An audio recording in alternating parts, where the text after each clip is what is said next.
I swear I saw you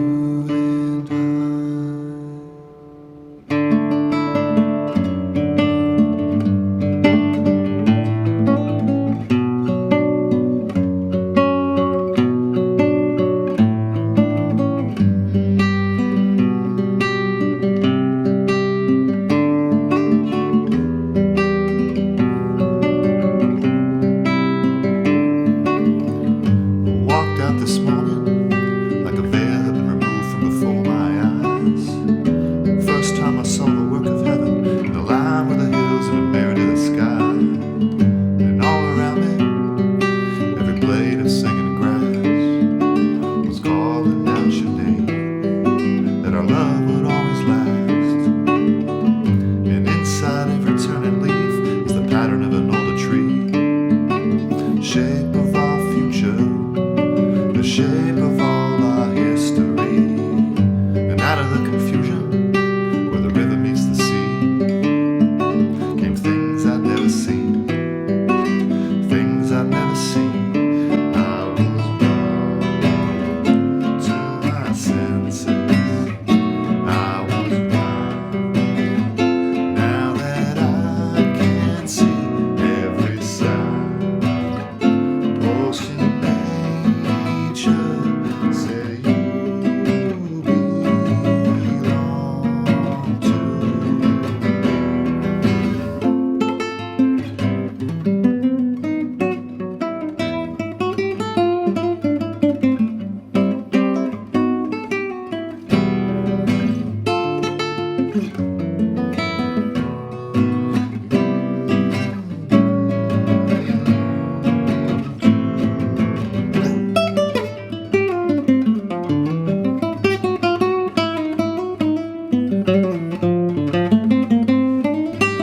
Hey everyone, welcome to MT Guitar. Hope you're doing well. Today we're learning I Was Brought to My Senses by Sting. I think it's sort of a hidden gem in Sting's catalog. He's got so many great songs. This was off of Mercury Falling, which was an album that was released in 1996. Has a ton of great songs on it. And this is a song that is just really fun to play fingerstyle. I've been sort of addicted to playing this the last couple of days as I was getting ready for this lesson. Sting's guitar parts, they're just really interesting, and there's always something interesting about them. I think on his recent interview with Rick Beato, he was saying that, he stops listening if there's not a surprise in a song. So, you can see that in his songwriting. He's just always throwing these wonderful little parts in there and curveballs and different chord progressions. And we're going to start the lesson after the intro. The intro is, when he's sort of singing along with these single notes. I swear I saw you and I. Beautiful stuff, but there's no chords going on, and it almost sounds like a Renaissance or medieval kind of quality to it. And we're going to start when the guitar part really starts cooking here.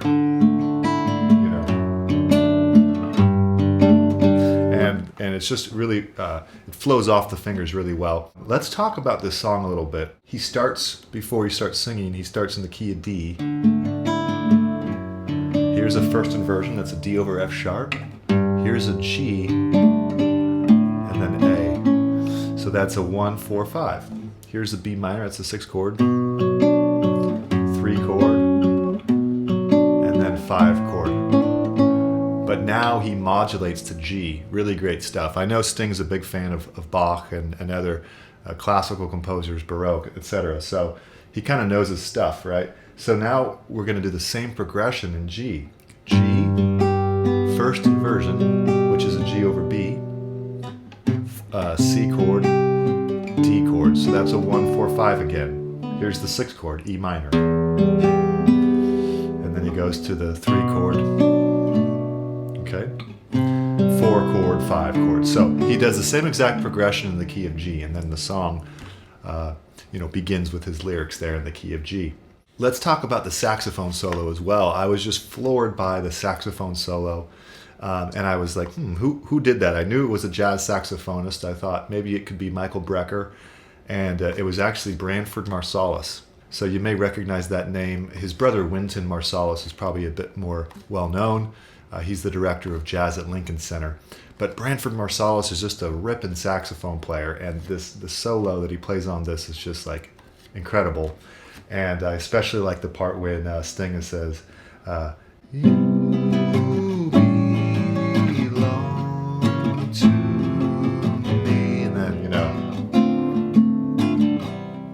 So really good stuff. Now, the time signature, we can't skip that as well before we jump into learning this song. The time signature is in 7/4. And if you've never learned an odd time meter song, this would be a great song to do it because it's pretty accessible for intermediate. None of the chords are too difficult or anything like that. But it's really important to learn odd time signature songs because it'll teach you a lot about rhythm, because we kind of get locked into the 4/4 thing. So let me define odd time signature. Odd time signature would be anything besides 4/4, 3/4, or 6/8. So that could include 5/4, it could include 6/4, or in this case 7/4. Now when you see 7/4, usually it's a combination of 4/4 and 3/4, which is what this song is. So let me demonstrate that over the chorus. I was 1, 2, 3, 4, 5, 6, 7, 1, 2, 3, 4, 5, 6, 7, 1, 2, 3, 4, 6, 7, 1, 2, 3, 4, 5, 6, 7, 1, 2, 6. So really cool, and Sting has a knack for just kind of making these things seem normal, meaning you don't even realize that you're playing an odd time signature. So really cool stuff. There'll be a full tab of this on my Patreon with it all written out, which could be helpful because, anytime you're doing fingerstyle, it can be a little tricky. Check that out, and also subscribe, hit the bell icon and the thumbs up, leave a comment if you'd like. Let's go ahead and jump in. All right, so we're gonna start with this intro here. And as I mentioned in the introduction, we're pretty much gonna modulate the G in a bit, but we wanna get through this part here. And the pattern really doesn't start until the G. So we'll work our way through the D section, and then when we get to the G, we'll have a pattern that we can repeat. So we're gonna do 4th string open. This is Bogart, by the way, behind me. So we're gonna do 4th string open, and then it's a D sus2. So the thumb is playing, and then index, middle, ring, or 3rd string, 2nd, 1st, 2nd, 3rd. Okay, now middle finger goes to F sharp. You play that, and then 4th, 2nd, 3rd. So it's good. Now slide that middle finger over to G, and you go bass, 4th string, and then 2nd and 3rd together with a quick hammer onto 2nd fret. And then open. So those are double stops there. 6th string, 4th, 2nd and 3rd, hammer on, and then release, 2nd and 3rd. And then A. And an A chord here, bass, 4th, 2nd and 3rd together. Actually A sus4, sorry. So that's 3rd fret with the pinky. And then 4th string, and then resolve it to an A, and then back to 4th string. So that would be, sorry. So the whole line would be 3, 4.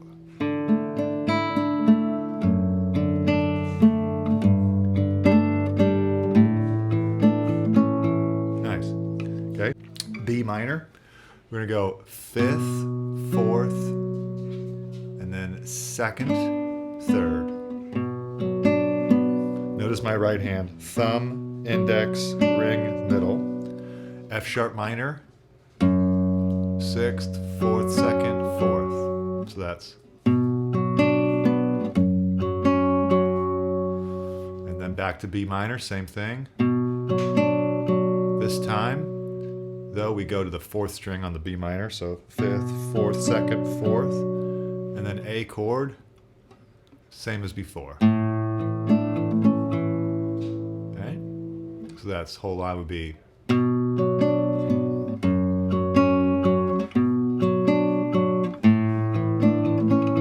Nice. Okay. Made it through that D section. Now the rest of the song is pretty much in G. although the chorus is in E minor, which is relative, so same key. All right, so we're going to learn this pattern here. All right, so now we're at the main section of the song here. So let's cover that. That's going to be a G. We want the G like this.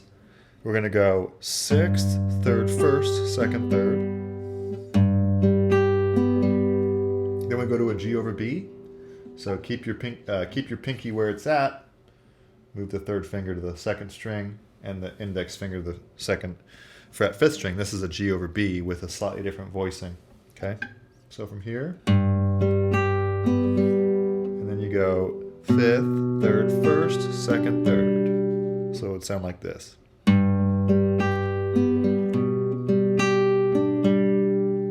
C chord is next. We want to keep the pinky here. Same pattern, except the bass moves to the 5th string, right? So 5th, 3rd, 1st, 2nd, 3rd. Now our D chord, and this can be a little tricky. So we want to start with a sus, but we're going to grace note hammer it on like this. So we're going to go 4th, 3rd, 1st 2 strings together with a quick hammer on the 3rd fret. 3rd string, resolve, 3rd string. See that? Okay, so let's do that whole line together. 3, 4. All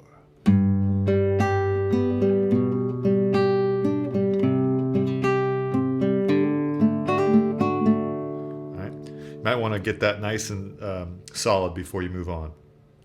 Now we go to an E minor, but it's not going to be a regular E minor. We want the pinky on the 3rd fret. And we do the same pattern. 6th, 3rd, 1st, 2nd, 3rd. Notice that I've only got the 5th string, not the 4th. You don't need the 4th string. So now a nice little B minor flat 6 here. So it's like a B minor with the 3rd string open. And the pattern will change here. So you're going to go 5th, 4th, 2nd, 3rd, 4th, 5th. And that 5th string is going to be right before the C, so it doesn't give you much time. And you go right to a C chord, okay? And then you do the same pattern, C chord, this time no pinky on the 3rd fret. 5th, 3rd, 1st, 2nd, 3rd. Now our regular D move here. Okay, so let's try that line now from the E minor. 3, 4.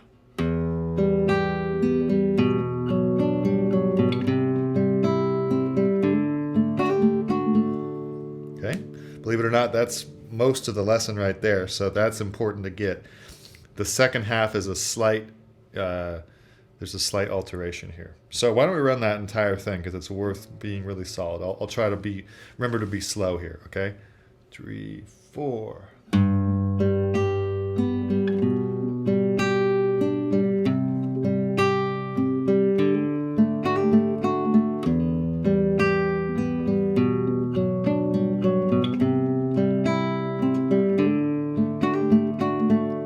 Okay? Now we repeat everything until the D chord, and then after the D chord we do something different. So let's repeat everything.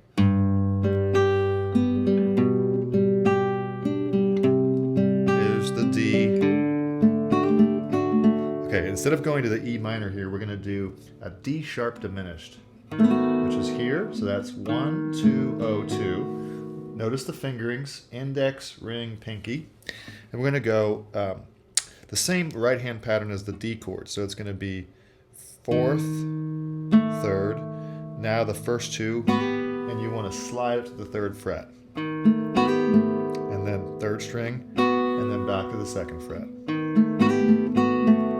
So that would after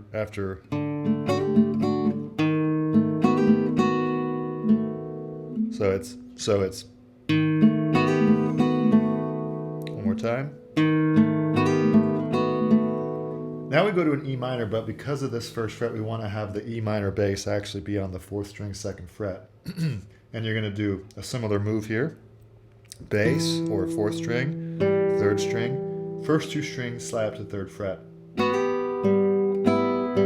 And you go open after that. So it's boom, slide, third string, open, third string. So from here,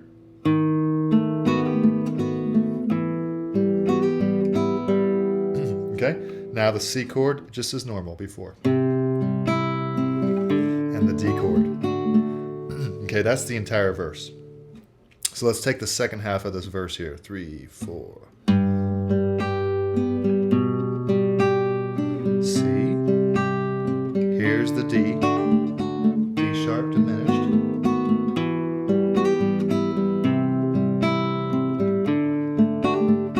Okay? And then the entire form repeats, right? The leaf and the tree, all that stuff. Okay. Now we have at the end of the second time through all this, we can start strumming. So on that D, we just go, and then we go into our chorus. Let me show you what the strumming pattern sounds like, and then we'll break it down.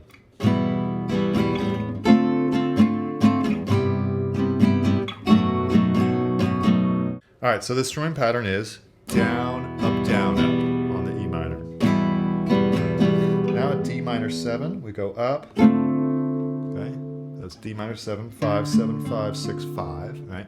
And we go up, down, up. So it would be down, up, up, down, up. One more time slower. Down, up, down, up. Now a C major 7. If you've never played this before, it's 3, 5, 4, 5, 3. And we do the same pattern. So that would be down, up. Then a B7 for the second half of the strumming pattern. So B7, the barred kind. Up, down. Okay. So the whole thing. I was brought to my senses. Again.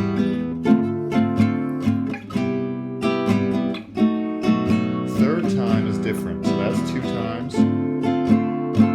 Now instead of C major 7, we're going to go F sharp minor sus, basically. F sharp minor sus 4, or add 4, I should say. And it's like this: 2, mute, 2, 2, 0, 0. And we do, the same pattern. Now B7, but we'll do this B7 since we're already there. So that would be. Okay, good.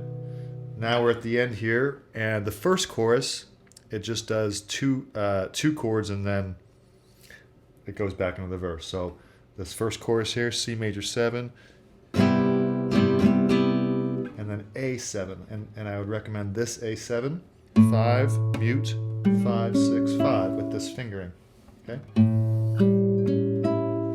so that would be back to the verse. Okay, now the only thing left would be on the last chorus, it loops with a few more added chords. So after B7, C major 7, A7, but this time instead of just going back to the verse, we go to F sharp 7. So we just take this all down 3 frets, down, up. Now F major 7, okay, 1, mute, 2, 2, 1. So that would be C major 7, A7, F sharp 7. And then we would just repeat for the solo. Let's just practice it. Third time. Here we go. C major 7.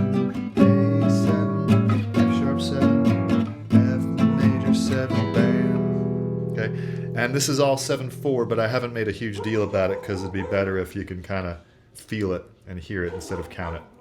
Although counting's always good too. It's okay, Bogart. All right, so hopefully that makes sense, and enjoy.